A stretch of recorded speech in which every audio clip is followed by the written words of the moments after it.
ఇంతగా పొద్దున లేస్తే ఏదో నిత్యం ఉషోదయంతో సత్యం నినదించుగాకని ఒక నినాదం పెట్టుకొని రాష్ట్రం మొత్తానికి ఒక నైతిక సూత్రాలను బోధిస్తా ప్రపంచంలో అతిపెద్ద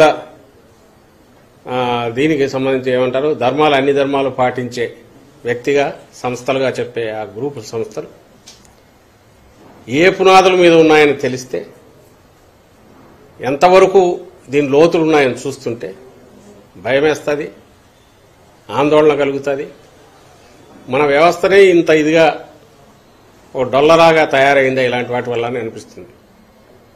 వాళ్ళు ఇచ్చే ఇన్ఫ్లుయెన్స్ కేవలం ఒక ఎవరన్నా ఆర్థిక ఉగ్రవాదులు లేక ఇంకొకరు పరారీలో పోయిన వాళ్ళు ఉన్నారు, లేకుంటే మాఫియా డాన్లు ఉన్నారు. వాడు చట్టానికి దూరంగా ఉండి అక్రమాలు చేయడం వేరు, అక్కడ ఎదగడం వేరు. మాఫియా డాన్లు కానీ ఇంకోరు కానీ ఇక్కడ ఉంటే ఈ చట్టాలనే వాడుకొని వీటిలో లొసుగులనే వాడుకొని సమాజంలో పరపతిని పెంచుకొని దాని మీదనే ఒక పెద్ద ఆకాశ హర్మాన్ని నిర్మించడం, ప్రపంచంలోనే అతిపెద్ద నైతిక రుజువర్తన కలిగిన మహాప్రవక్తల్లాగా వీళ్ళు బయటికి రావడం, అక్కడి నుంచి రాజకీయాలు కూడా శాసించేంత వరకు పోవడం, ఇదే ఆందోళన కలిగించే విషయం. అలాంటి ఒక క్లాసిక్ కేసు ఏది అని అంటే ఈరోజు రామోజీరావు, ఈనాడు గ్రూపు అండ్ మార్గదర్శి గ్రూపు సంస్థలు వీటి భాగవతం అంతా దీంట్లో బయటపడుతుంది. అంటే ఫ్యూచర్లో మన చట్టాలు చేసుకున్నా ఎంత జాగ్రత్తగా ఉండాలి, లేదా ఇలాంటి వాటికి అవకాశాలు ఎట్లున్నాయనేది మొత్తం తెలిపే క్లాసిక్ కేసు అవుతుంది ఇది హిస్టారికల్ దీనికి సంబంధించి. అందువల్ల దీని సిగ్నిఫికెన్స్ ఇంతగా ఉంది. వచ్చే రోజుల్లో ఇవన్నీ బయటకు వస్తాయి, కంప్లీట్ బయటకు ఖచ్చితంగా వస్తాయి. ఇవి బయటికి తీస్తున్న కొద్దీ ఆయన ఎంత రెచ్చిపోతున్నాడో ఆయన పత్రికలోనే కనపడుతుంది.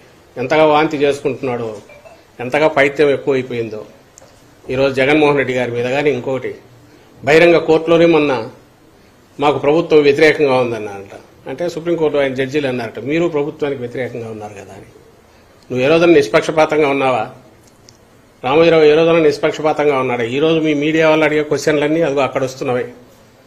చంద్రబాబు నాయుడుకు వాళ్ళు ఇచ్చే ఉప్పు, వాళ్ళు మాట్లాడేవి అవన్నీ తెచ్చి ఆ పత్రికల ముద్ర వేస్తే అవి తీసుకొచ్చేసి అవే బయట తిరుగుతుంటే వాటినే మాకు క్వశ్చన్లు వేస్తున్నారు.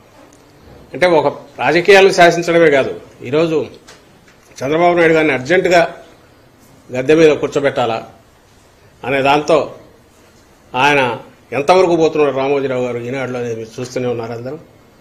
నిన్నటికి నిన్న కూడా ఎక్కడైనా ఈ వార్త కనపడిందా? ఇంత పెద్ద వార్త, దానికి కూడా మళ్ళీ ధైర్యం లేదు. నిజంగా నిష్పాక్షికంగా కాదు, మామూలుగా ఉండే పేపర్ అయినా సరే పొద్దున లేస్తే ఈనాడు రీడర్ చూసినా కూడా ఇంకో దగ్గర ఎక్కడో చోట తెలుస్తుందిగా, ఇదిగో మేము మాట్లాడిన ద్వారా తెలుస్తుంది మార్గదర్శి కేసు ఏదో పెద్దది వచ్చిందని.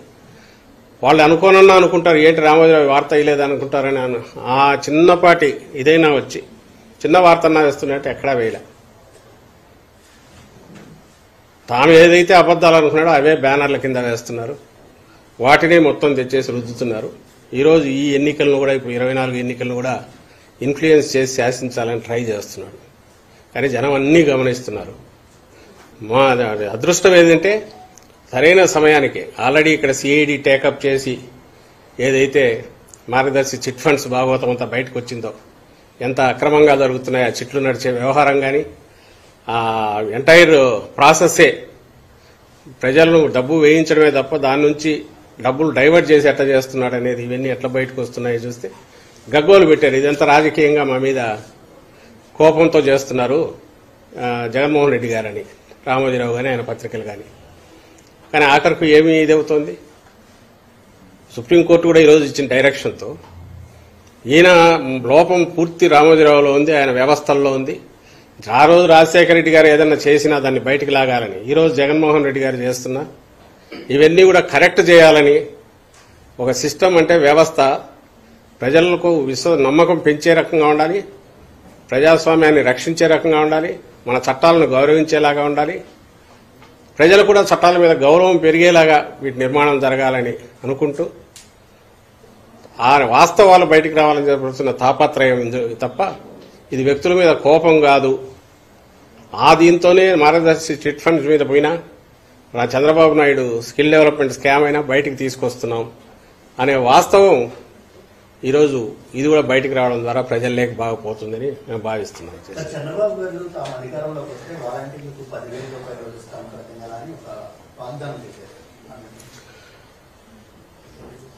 చంద్రబాబు నాయుడు రోజుకొకసారి మారుస్తూ చెప్తున్నవి ఏదైతే ఉన్నాయో, ఇంక్లూడింగ్ దీంతో సహా, ఇది దేన్ని ప్రూవ్ చేస్తుందంటే ఈయన నిజంగానే అబద్దాలు ఆడుతున్నాడు అని ప్రూవ్ చేస్తుంది.